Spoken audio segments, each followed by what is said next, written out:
कोठवा से ऊंची कोठरियाए बाबा ओहा मानावती सदुआर लागल बती सदुआर ओ में से निकलेला हाथी हाथी सरवा उहो बच्चा समेत उहो बच्चा समेत हमरो जे बेटा बाबा में लालची हवा मांगेला हथिया दहेज हमरो दुल्हा के बाबा हमें लालची हवा मांगेला हथिया दहेज हमारो बेटी के बाबा हमें दिल लहरी दे दिला हथिया दहेज दे दिला हथिया दहेज घर में से निकलेली दुल्हा कवन राम ले लिया हथिया दहेज ले लिया हथिया दहेज दाना दहेज बाबा सब देई देबो सब धन देबो लदाय सब धन देबो लदाय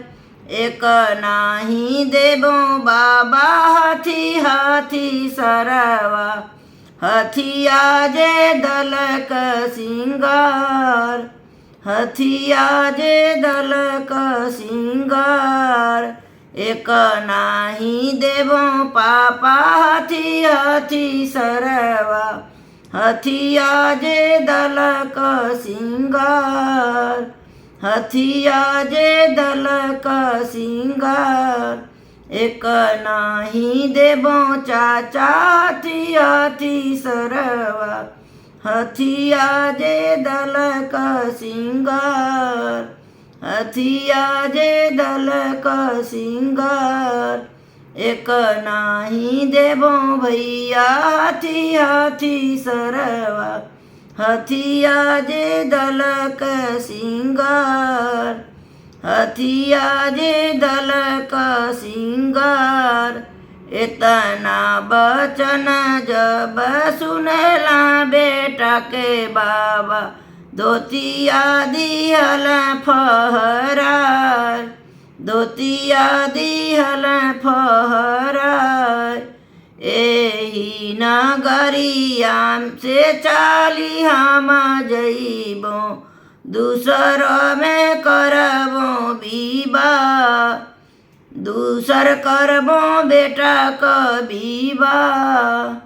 दूसर करबो बेटा क विवाह इतना बचन सुन के उठला कवन दुल्हा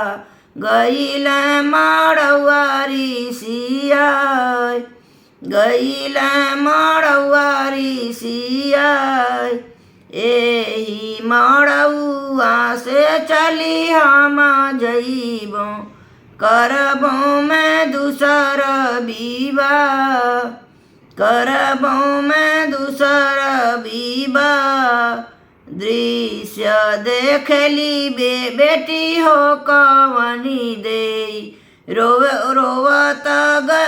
गईली भैया के पास दृश्य देखी बेटी हो कवनी बेटी रोवत भैया लगे जाय रोवत भैया लगे जाय देई दे हुए भैया हाथी हाथी सरवा सासुर हमारा बसी जाय